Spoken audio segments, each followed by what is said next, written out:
America rejected this engine. General Motors built it, and then General Motors killed it. And if you had told anyone in Detroit in 1963 that this exact same engine would go on to beat Ferrari, beat Honda, beat some of the richest racing budgets on the planet, they would have laughed you out of the room. But 3 years later, that discarded engine sat in the back of a 2-year-old race car nobody wanted, driven by a 40-year-old man the press had already written off as finished. And together they did something that has never happened again in the entire history of Formula One. Stay with me, because by the end of this video, you're going to understand exactly how a company threw away a winning engine twice, and how the man who picked up the pieces became a legend because of it.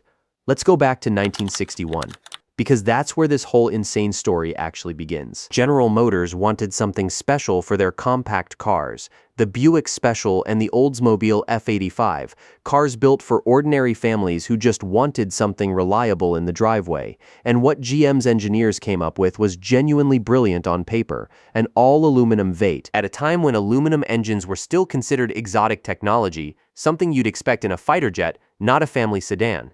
It was light, it was clever, and it should have been a triumph. Oldsmobile was so proud of their version, they nicknamed it the Rocket.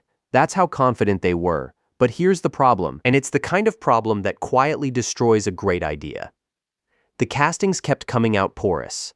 That meant oil leaks, constant oil leaks, and the factory couldn't even tell if a block was defective until it was already 95% finished. Think about that for a second. 95% of the work done, and then the whole thing gets thrown in the scrap pile because of a flaw nobody could catch early enough. On top of that, regular American antifreeze reacted badly with the aluminum and started clogging radiators, which meant angry customers filing warranty claims for a problem they never caused. And just when things couldn't get worse for this engine, a new manufacturing process made old-fashioned cast iron engines cheap again, which meant this expensive, troublesome, supposedly revolutionary aluminum V8 now cost more to build than the boring iron engine it was supposed to make obsolete. So General Motors did what big companies do when a good idea becomes an inconvenient one. They built about 750,000 of these engines across 3 years, and then in 1963, they just walked away from the whole program.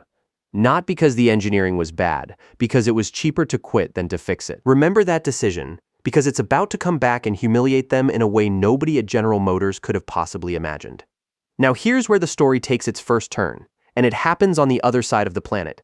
There was an Australian company called Repco, and if you're picturing some cutting-edge race shop full of engineers in white coats, forget that image completely. Repco reconditioned engines. They made replacement piston rings and bearings. They kept ordinary Australian cars running on ordinary Australian roads. It was about as glamorous as a hardware store. And that's exactly why a man named Jack Brabham trusted them. Jack Brabham wasn't just some team owner looking for an engine supplier. He was a racing driver himself, a 2-time world champion already. And he knew that discarded General Motors engine intimately, because hot rodders back in America had been talking about how absurdly light that aluminum block was for years. So when Formula One announced that engine capacity was doubling for the 1966 season, going from 1.5 liters all the way up to 3 liters, Brabham saw an opportunity that literally nobody else in the sport was looking at. While every major team panicked and started designing enormous, complicated new engines, from a blank sheet of paper, Brabham went shopping in America's trash. He didn't call Ferrari. He didn't call the big British engine builders. He called a repair shop in Melbourne, and here's the number that should make you laugh out loud. Repco bought 26 of these surplus Oldsmobile blocks, brand new factory castings that General Motors no longer wanted, for a reported cost of about £11 each. £11. Ferrari's team probably spent more than that on coffee during a single race weekend. These weren't junkyard engines pulled out of wrecked cars either. They were fresh, unused castings straight from the foundry that the biggest car company on the planet was thrilled to get rid of. 2 of them became test engines. The rest went racing. Now you need the engineer who actually turned this cheap leftover into something dangerous. And this is where the story gets even stranger. The man responsible was Phil Irving, an Australian who was already a legend, but not in cars, in motorcycles. He had designed the Vincent motorcycles, the machines that had spent decades smashing land speed records and terrifying everyone who rode them. Irving wasn't a committee guy. This wasn't a boardroom engine designed by consensus, working mostly out of a London suburb so he could stay close to Brabham's base. Irving kept the tough American bottom end of the block and then threw away almost everything else. He designed entirely new cylinder heads with overhead camshafts and chain-driven cams, replacing the old-fashioned pushrod setup the sedan version had used. He fitted cast iron liners inside the aluminum block to solve those original leak problems. He commissioned a custom-forged crankshaft from a specialist company in England. He fed the whole thing through Lucas fuel injection, and in some places where the old sedan block needed sealing, he genuinely just used industrial glue. The finished engine displaced just under 3 liters, weighed only around 340 pounds, making it one of the lightest engines in the entire new formula, and it was reportedly developed on a budget of around 10,000 pounds. Their rivals were spending fortunes designing brand new 12 and 16-cylinder engines from scratch. Repco modified a cast-off car part with glue on the budget of a suburban house, and they were about to beat every single one of them. But the engine wasn't even the strangest part of this story. The car it went into was just as much of a reject.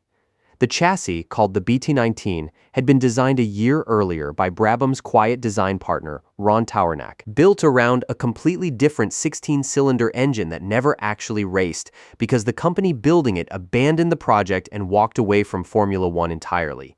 So this chassis sat in the workshop as an orphan, no engine, no future. A simple steel frame while the rest of the sport was already moving toward more advanced designs. When the Repco engine finally arrived, Brabham and Tauranac just bolted the rejected engine into the rejected chassis and went racing. Tauranac even nicknamed the car the Old Nail because it was 2 years old by that point, easy to drive, and had absolutely no bad habits. Here's why that mattered more than anyone realized at the time. The new regulations set a minimum weight limit, and this leftover chassis sat comfortably above that limit, which tells you just how bloated and overbuilt every other car on the grid actually was. At one race, officials weighed the entire field and found Brabham's car came in at around 1,219 pounds, while a rival British car weighed over 1,500 pounds, and a rival Japanese car weighed over 1,600 pounds. Some of the competition was hauling 300 or 400 extra pounds around the track on every single lap. The Old Nail didn't need to be powerful. Everyone else had already lost the weight battle before their engines even started. And this is where the whole season turns into a story about ambition destroying itself. When Formula One doubled engine size for 1966, the press called it the return of real power, and every major team responded with maximum ambition, and that ambition wrecked almost all of them. One legendary Italian team built a heavy engine borrowed from their sports car program, low on torque, carrying way too much weight, and then their championship basically collapsed when their star driver walked out mid-season after a bitter power struggle with team management. A British team built an engine so absurdly complicated, it was essentially 2 separate engines stacked on top of each other, and it spent the entire year crushing its own chassis and shaking itself apart. Another team dusted off an old engine design from nearly a decade earlier, and one more team split its effort between an underpowered stopgap engine and adopting that same disastrous overcomplicated 16-cylinder unit everyone else was struggling with. Meanwhile, the little Repco engine had already quietly completed its first test laps in a low-profile race on New Year's Day 1966, months before the championship even started, far away from any spotlight. By the time the real season began, this discarded sedan engine already had race miles on it, while half the competition was still machining prototype parts. And here's the number that decided the entire season. The big Italian engines were claiming around 360 horsepower. The most complicated British engine and a Japanese rival were claiming as much as 400. The Repco engine made somewhere around 300 to 310 horsepower, honestly measured no exaggeration. On paper, that made it the weakest engine on the entire grid. But those bigger claimed numbers were inflated, and everybody in the paddock quietly knew it. The heavier cars burned more fuel, destroyed their tires faster, and kept breaking down. The Repco engine started every single morning and finished every single afternoon. In a season decided almost entirely by mechanical failure, reliability wasn't just a nice bonus, it was a superpower. Now, here's where you get the moment that made history. A moment that has genuinely never been repeated since. At the French Grand Prix in July 1966, on a brutally fast public road circuit where drivers were slipstreaming each other at terrifying speeds, Jack Brabham won the race. And in doing that, he became the very first person in the history of the World Championship to win a Grand Prix in a car carrying his own name. Only two other drivers have ever come close to matching that feat since, and even they only matched a smaller, less complete version of it. What Brabham did after that first win is the part nobody has ever repeated. He didn't stop at one victory. He kept winning until the entire championship belonged to a car with his own name on it, and in the 60 years of Formula One that followed, through every famous team you can name, no other driver has ever managed that again. It's not a record that's close to being broken. It's a record that's basically impossible to break now, because the era of a driver literally building and racing his own car under his own name is simply gone. But before we get to that championship, you need the moment that tells you exactly who Jack Brabham really was.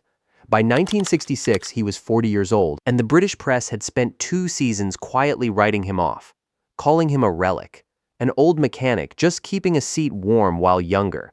Faster drivers waited their turn. So here's how he answered them. Before the Dutch Grand Prix, with the championship battle at full intensity, Brabham walked out onto the starting grid limping like an old man, leaning on a cane, wearing a long fake beard, playing the exact broken-down invalid the newspapers had been describing. Then he threw the cane and the beard aside, climbed into his car, and won the race. When a reporter asked afterward if it was extraordinary for a man his age to be leading the world championship, his entire answer was one single word: why? This was a man who had already won 2 world championships years earlier in someone else's car, who had spent his whole career being underestimated by people with bigger budgets and louder engines. And the fake beard was just the first time he decided to make the joke out loud, in public, in front of everyone who doubted him.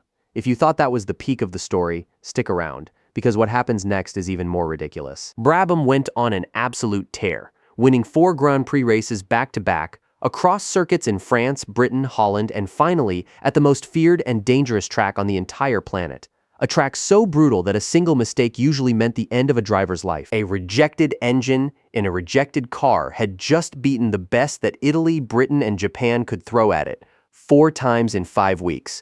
Then came the final race of the season in September, at Ferrari's home track, in front of 100,000 screaming fans desperate for their team to win. And this was the one place on the calendar where raw horsepower mattered most. Exactly the one category where the tiny Repco engine gave away the most ground to its rivals. Brabham's engine failed on lap 8, sprayed oil across the car, and he had to climb out and watch the rest of the race from the sidelines. By all logic, this should have been the moment the fairy tale came crashing down.